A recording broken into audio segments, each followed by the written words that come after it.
Boa tarde, crianças. Nós vamos falar hoje um pouquinho da poluição do solo. E para começar esse assunto, nós vamos falar de lixo e resíduos sólidos. Então acompanhe o vídeo aí.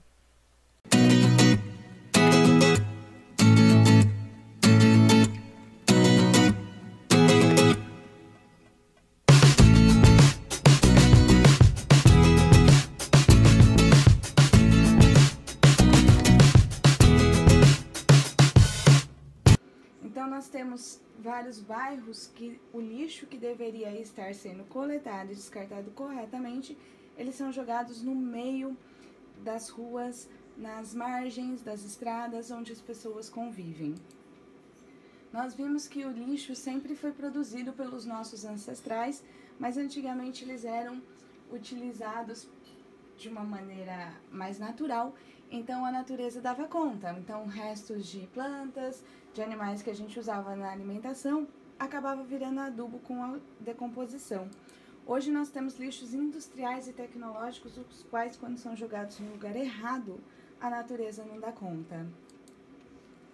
E para complicar, nós temos muita gente morando nas cidades, muita gente consumindo, muita gente produzindo lixo, e aí isso agrava ainda mais a situação. Um outro assunto importante é que tipos de lixo existe? Quais são as categorias? Então, um lixo ele pode ser doméstico, que são aqueles do dia a dia, da nossa casa. Aqueles que vêm do banheiro, que vêm da cozinha, então resto de embalagem de alimentos, papel higiênico, embalagem de shampoo. Ele pode ser orgânico, que são os resíduos especificamente de origem animal ou vegetal, que é também o da cozinha, só que daí é só o resto do alimento. Casca de fruta, restos de algum alimento que sobrou, uma folha de uma verdura que você não utilizou. Temos o lixo comercial, que é aquele que é produzido por um estabelecimento comercial. Normalmente, esse lixo inclui a mesma coisa que o doméstico, né? Coisas de banheiro, restos de embalagem. E orgânico, quando inclui, por exemplo, um restaurante ou um estabelecimento que tem uma cozinha. Mas normalmente em grandes quantidades, porque são estabelecimentos que têm grande frequência de pessoas. Nós temos o lixo proveniente da limpeza pública, que teoricamente não era para existir, né? Já que existem destinos corretos para o lixo, ele não deveria ser jogado na calçada e nas ruas. Mas, como muitos são os produtos resultados dessa limpeza da via pública.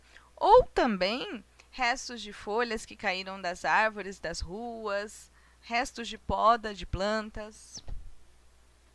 O lixo hospitalar, como o próprio nome diz, ele vem de hospitais, postos de saúde, laboratório, consultórios médicos.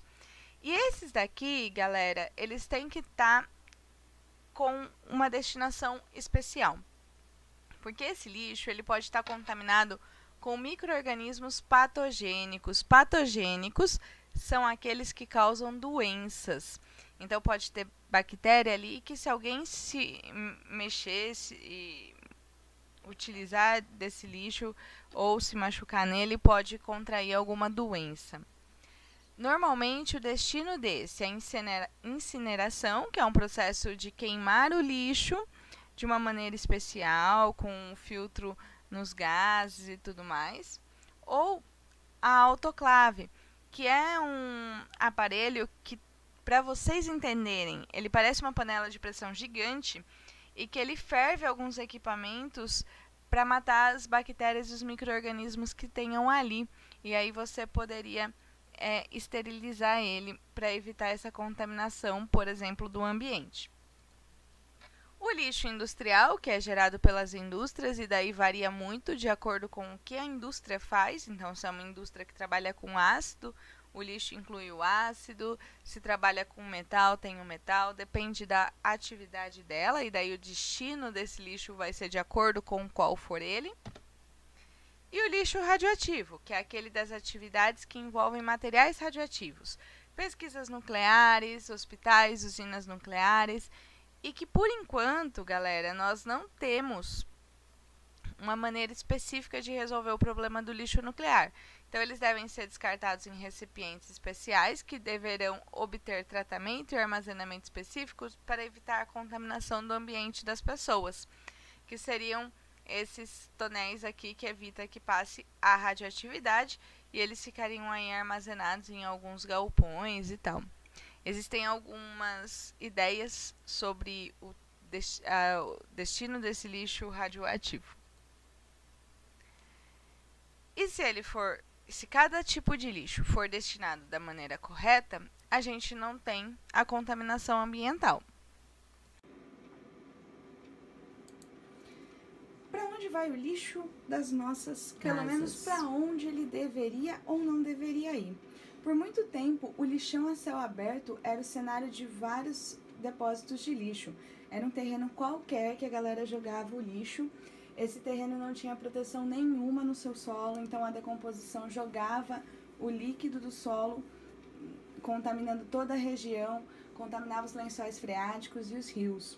Como ele estava aberto, também a poluição ambiental na parte do ar, atraía animais, gerava um cheiro ruim, liberava gases poluentes, e as pessoas conseguiam entrar nesse ambiente buscando materiais recicláveis, buscando coisas que elas pudessem vender para gerar uma renda, o que gerava também um risco para a saúde dessas pessoas. Os lixões acabaram sendo proibidos e no lugar deles ficaram os aterros sanitários, que são locais preparados para receber esse lixo. Eles são todos recobertos por baixo com uma manta impermeável, então o chorume não penetra mais no solo nem nos lençóis freáticos. Nesse projeto existem canos que coletam esse chorume e levam para um local especial, onde depois ele vai ser levado para um laboratório. Esse lixo, ao ser despejado todo dia, ele é coberto para evitar o mau cheiro, evitar a atração de animais e para evitar que isso gere um gás que possa causar um dano maior. Existem essas chaminés que canalizam o gás e ele é solto aqui. Nos aterros mais desenvolvidos, esse gás ele pode ser coletado para geração de energia, tornando então o ambiente, inclusive, sustentável na geração de energia. No aterro sanitário e o lixão, a gente tem um aterro controlado. O lixo ele é jogado num terreno, ele é coberto por terra e compactado, então a gente não tem atração de animais e nem o mau cheiro que tem um lixão. Porém, o solo não tem a proteção do aterro sanitário, e aí isso pode gerar infiltração do chorume e contaminação dos lençóis freáticos dos lixos. É a compostagem, só que só serve para restos de alimentos conhecidos como lixos orgânicos, como restos de frutas, saladas. E essa técnica permite que a gente pegue esse resto de frutas e vegetais e transforme eles em adubo. E aí a gente pode tornar essa terra mais fértil, utilizar numa outra horta e plantar um novo alimento. Lembrem que sustentabilidade é você conseguir utilizar os recursos da natureza sem prejudicar o futuro do nosso planeta. Aqui a gente tem a composteira da escola e com isso se projeta sustentavelmente. Então a gente teria o galinheiro que produz os resíduos, como as fezes da galinha. Ela é usada na composteira, a gente consegue gerar um solo com adubo e nutrientes para usar na horta. E a horta pode ser usada para produzir alimentos para as próprias galinhas, tornando-se um ciclo prometido. Esse é o Todd, meu cachorrinho, e ele adora brincar de bolinha. Vamos lá, Todd, vamos brincar de bolinha. Uns lixos, como os lixos hospitalares, não podem ir para nenhum desses destinos, porque além de tudo eles têm contaminantes, eles têm bactérias, restos de órgãos de cirurgias, seringas utilizadas, então eles têm que ir para incineração. É um processo caro, mas esse lixo é queimado, o gás tóxico dele passa por um filtro para evitar a contaminação do ambiente e somente vai para o aterro sanitário assim. Agora que você já sabe para onde o lixo deve ir, o que a gente faz para reduzir esse volume de lixo? Vamos pensar de novo se a gente precisa desse produto. Vamos reduzir o consumo que a gente não precisa. Vamos recusar os produtos que vão prejudicar o meio ambiente. Reutilizar o que der, e se você não conseguir reutilizar, doe para quem precisa. E reciclar, para esse material virar um novo material e não ser descartado. A coleta seletiva é uma maneira de recolher esse material da reciclagem.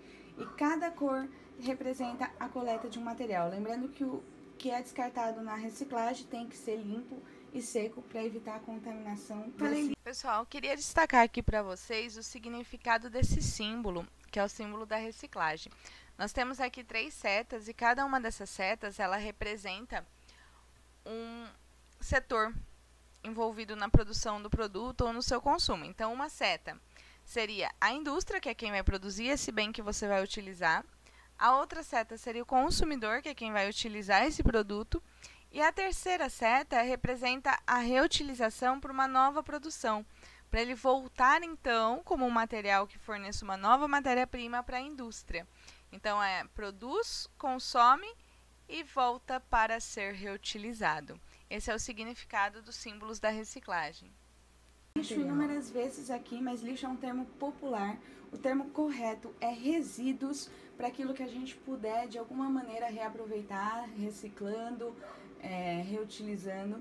E rejeito somente é o termo utilizado para aquilo que não tem jeito mesmo, que não tem outra maneira senão descartar. Vai estar nessa época de quarentena, o lixo reciclável também serve para outras coisas, como, por exemplo, produzir um quadro, uma obra de arte, utilizando materiais que não servem mais, teoricamente, mas que a gente pode deixar o ambiente mais bonito e mais divertido. Se você tiver um material aí na sua casa, você não tem o que fazer nessa quarentena, vamos fazer arte com material. Agradeço a atenção, essa foi uma revisão da unidade 2. Agora a gente vai ler uns textinhos e testar alguns exercícios.